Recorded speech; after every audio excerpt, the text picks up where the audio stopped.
Nadia dari kelas Pendidikan Biologi 1 2019 Universitas Islam Negeri Raden Fatah Palembang.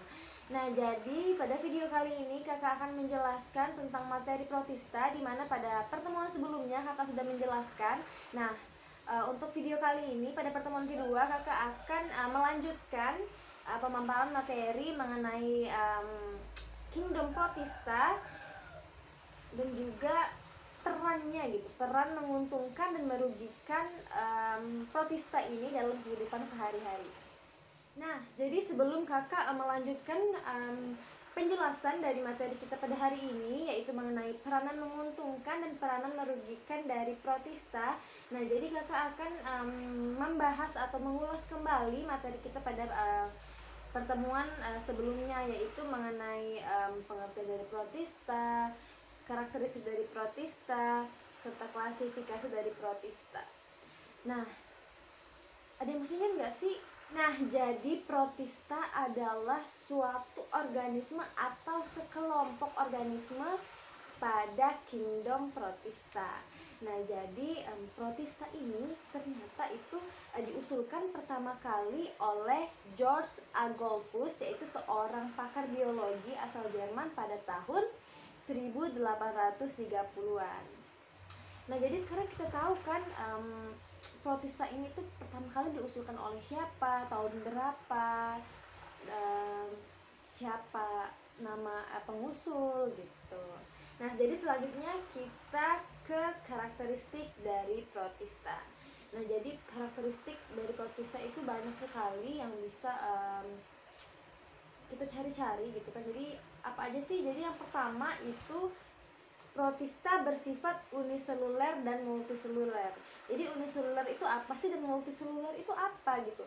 Nah, jadi uniseluler adalah bersel satu dan multiseluler itu bersel banyak. Jadi protista ini tuh ada yang bersel satu atau lebih dari satu gitu. Nah, selanjutnya itu ada protista itu bersifat eukariotik. Jadi bersifat eukariotik itu apa sih? Jadi bersifat eukariotik adalah protista ini memiliki membran inti. Terus karakteristiknya selanjutnya itu adalah hidup secara fotoautotrof atau heterotrof. Nah, jadi fotoautotrof itu adalah suatu organisme yang melakukan fotosintesis gitu kan, untuk membuat makanan gitu. Nah, jadi protista ini melakukan fotosintesis gitu.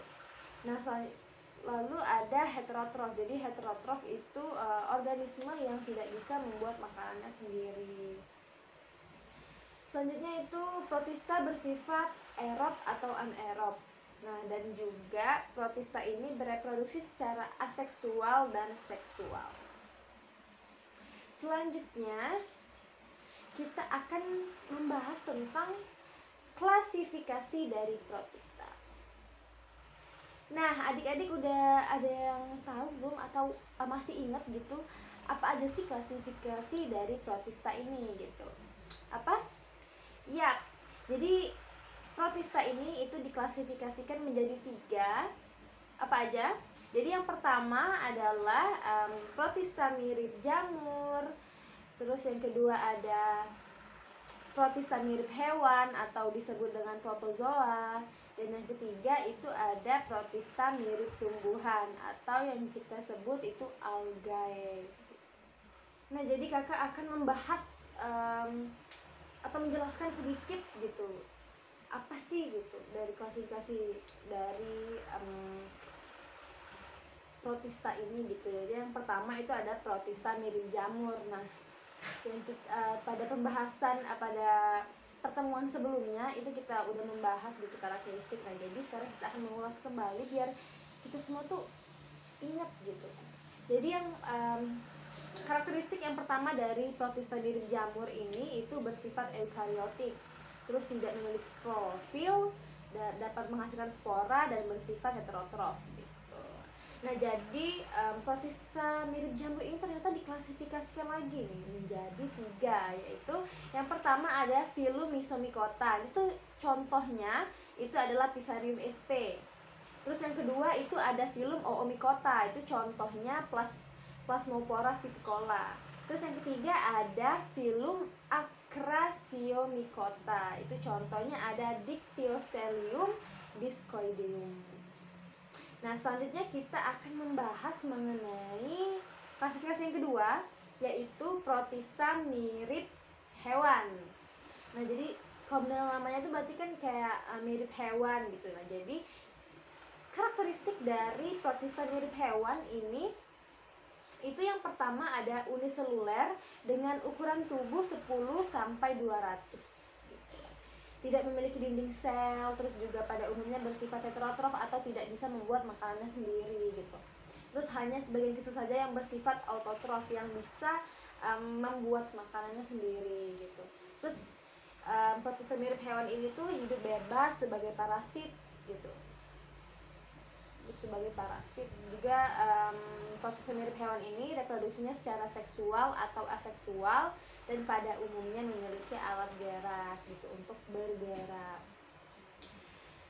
Nah, jadi protista mirip hewan ini juga diklasifikasikan menjadi 6 filum gitu. Apa aja sih 6 filum tersebut? Nah, jadi filum yang pertama adalah filum Rhizopoda. Itu contohnya yang sering kita dengar gitu kan, amoeba. Ya, amoeba. Itu jadi contoh dari filum Rhizopoda. Terus yang kedua itu ada filum Actinopoda. Itu contohnya ada Heliozoa dan Radiozoa. Terus yang ketiga itu ada filum Foraminifera. Itu contohnya Globigerina dan Polistornella. Nah, selanjutnya itu ada filum yang keempat. Itu ada filum Zooflagellata. Itu contohnya Trypanosoma cruzi. Terus yang kelima ada filum Ciliata. Ini adalah filum yang kakak sendiri tuh sering dengar gitu kan. Filum Ciliata itu contohnya Balantidium coli gitu. Terus yang keenam itu ada filum Sporozoa. Contohnya itu Plasmodium falciparum. Nah, selanjutnya kita ke klasifikasi dari protista yang ketiga, yaitu protista mirip tumbuhan. Nah, jadi protista mirip tumbuhan itu biasa disebut juga alga gitu. Alga itu kayak banyak ya, ada alga hijau, alga merah dan lain-lain sebagainya. Jadi karakteristik dari protista mirip tumbuhan ini itu bersifat fotoautotrof gitu. Jadi yang kita udah jelaskan sebelumnya, itu fotoautotrof adalah melakukan fotosintesis untuk membuat makanannya sendiri gitu ya. Kenapa sih protista mirip tumbuhan ini bersifat fotoautotrof gitu? Jadi karena alga ini atau protista mirip tumbuhan ini itu memiliki kloroplas yang mengandung klorofil gitu, atau platida yang mengandung pigmen fotosintesis. Jadi sehingga protista ini bisa melakukan fotosintesis untuk membuat makanannya sendiri gitu. Nah, jadi contoh dari bukan contoh sih, tapi lebih ke klasifikasi dari protista mirip tumbuhan ini gitu. Nah, jadi itu yang jadi ada 7 filum. Jadi yang pertama itu ada filum Euglenophyta, yaitu dengan ciri-ciri seperti hewan dapat bergerak aktif dan juga memiliki klorofil untuk berfotosintesis. Itu contohnya ada Collegium calvum. Terus yang kedua itu ada filum Chlorophyta. Jadi warnanya itu hijau mendominasi kayak klorofil gitu. Nah, itu contohnya itu adalah Chlamydomonas dan Eudogonium. Terus yang ketiga adalah filum Chrysophyta. Jadi filum Chrysophyta ini itu warnanya tuh keemasan, beda sama yang Chlorophyta tadi gitu, yang warna kehijauan. Jadi warna Chrysophyta ini warnanya tuh agak keemasan gitu. Jadi contohnya itu Ochromonas. Selanjutnya yaitu filum Bacillariophyta. Jadi berbeda lagi dengan warna yang sebelumnya. Jadi warna pada filum Bacillariophyta ini adalah warna lebih ke kuning kecoklatan gitu. Terus dinding sel unik seperti gelas jadi seperti gelas. Itu contohnya adalah Pinularia sp. Nah selanjutnya itu ada filum Pyrrhopita. Nah jadi ternyata filum Pyrrhopita ini tuh dapat mengakibatkan air laut tampak berpendar di malam hari karena fosfor yang terkandung di dalam sel-selnya gitu.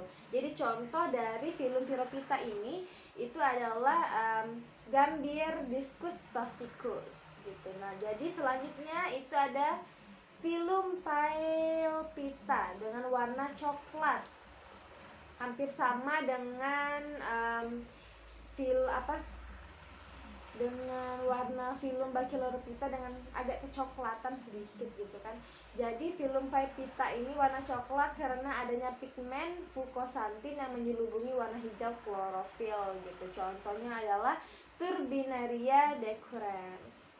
Nah, jadi yang terakhir itu adalah filum Rhodophyta. Jadi warna filum Rhodophyta ini adalah kemerahan, berbeda dari yang sebelum-sebelumnya. Jadi warnanya tuh kemerahan karena adanya pigmen phycoerythrin. Jadi karena ada pigmen phycoerythrin ini yang menyelubungi klorofil, karotin, dan phycobilin. Itu contohnya adalah Mastocarpus stellatus. Nah jadi kita udah membahas tuh materi dari pertemuan kita sebelumnya, yaitu pengertian dari protista, penemu, tahun, terus karakteristik, klasifikasi.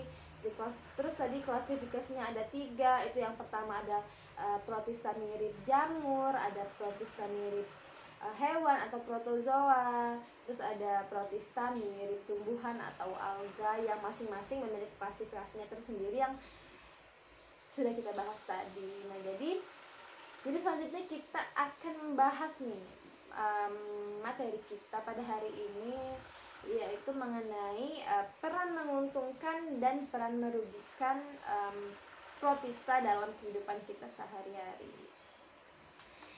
Nah jadi apa aja sih gitu kan peranan menguntungkan dan peran merugikan dari protista ini yang bahkan kita mungkin ada yang belum tahu gitu kan. Yuk kita bahas. Oke lanjut, jadi yang pertama akan kita bahas yaitu adalah peran menguntungkan protista dalam kehidupan kita sehari-hari yang mungkin kita ternyata gitu kan. Jadi yang pertama itu adalah Caulerpa racemosa. Jadi itu digunakan sebagai sayuran dan lalapan gitu yang biasa kita makan. Berarti itu ada Caulerpa racemosa gitu. Terus yang kedua adalah Laminaria digitalis, yaitu sebagai penghasil iodin untuk mengobati penyakit gondok. Jadi bisa mengobati penyakit gondok gitu. Jadi ada peranannya gitu kan. Terus yang ketiga itu adalah Gelidium robustum atau dan Eucheuma spinosum, jadi digunakan sebagai bahan agar-agar. Nah ini yang baru harus kita tahu gitu ya. Jadi selama ini kita makan agar-agar, berarti jadi ada peranan dari protista gitu. Terus yaitu adalah Palmaria palmata atau dulce gitu. Jadi diolah menjadi sop, salad, pizza, dan nori gitu. Terus ada Turbinaria australis gitu. Jadi digunakan untuk salep mengobati kayak mungkin penyakit kulit gitu kan. Terus ada Navicula, itu digunakan untuk bahan isolasi, bahan penggosok, bahan penyekat, dinamit, dan digunakan untuk campuran semen yang kita buat untuk kita membangun kayak bangun rumah, bangun apa yang menggunakan semen gitu kan, dinding. Terus selanjutnya itu adalah ulva, itu digunakan sebagai sayuran. Nah jadi setelah dibahas ini kita jadi tahu gitu kan, ternyata gitu kan ada peranan protisannya yang mungkin kita nggak tahu di di sekitar kita gitu kan. Kayak tadi pembuatan semen, jadi kita bisa ternyata ada peranan protista gitu kan di dalam semen itu untuk kita membuat dinding dan sebagainya gitu. Nah selanjutnya kita akan membahas peranan gitu merugikan dari protista ini gitu. Jadi selain protista ini memiliki peranan menguntungkan, tapi juga protista ini ternyata memiliki peran merugikan untuk kita gitu kan, maksudnya untuk kehidupan kita sehari-hari atau di sekeliling kita. Apa aja sih? Jadi yang pertama itu adalah plasmodium, jadi dapat menyebabkan penyakit malaria.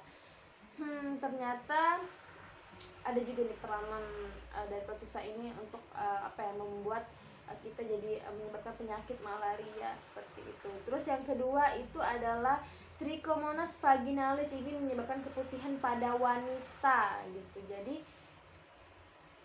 para wanita yang biasanya mungkin mengalami keputihan mungkin juga disebabkan oleh Trichomonas vaginalis gitu. Terus selanjutnya itu adalah Trichomonas foetus yang menyebabkan keguguran pada kambing. Terus lagi ada Trypanosoma vivax, jadi menyebabkan penyakit pada domba. Terus selanjutnya adalah Phytophthora nicotinae atau menyerang tanaman tembakau. Kita tahu nih ya, jadi peran-peran dari protista dalam kehidupan kita sehari-hari atau yang ada di sekeliling kita gitu. Selain menguntungkan, ternyata juga ada yang merugikan gitu, yang menyebabkan penyakit pada hewan, pada manusia, atau juga pada tumbuhan seperti itu. Tapi juga ada peran menguntungkannya gitu, yang bisa kita tadi kayak buat semen dari, atau bahan untuk membuat agar-agar, salad, pizza, terus juga ada sebagai sayuran gitu kan. Nah, jadi kita sekarang tahu nih apa aja peran menguntungkan dan peran merugikan pada protista dalam kehidupan kita sehari-hari. Nah, mungkin itu saja materi yang bisa kakak jelaskan pada pertemuan kita kali ini. Dan tadi kita udah membahas sedikit-sedikit atau tipis-tipis dari pertemuan kita sebelumnya, agar kita bisa mengingat kembali gitu kan, biar kita tidak biar kita nggak lupa, terus juga biar kita bisa ingat terus gitu. Ditambah juga materi hari-hari ini yaitu mengenai peranan dari protista seperti itu. Nah, jadi di akhir video kakak akan menaruh video animasi mengenai materi protista. Jadi untuk bahan belajar adik-adik semua, jikalau penjelasan kakak ini agaknya kurang bisa dimengerti oleh adik-adik gitu. Jadi dalam video itu diharapkan adik-adik bisa lebih memahami, atau yang tadinya kurang jelas jadi lebih jelas. Makasih udah nonton video ini dari awal sampai akhir. Mohon maaf apabila ada salah-salah kata. Kepada Allah saya mohon ampun. Wabillahi taufiq wal hidayah. Wassalamualaikum warahmatullahi wabarakatuh. Sampai ketemu lagi.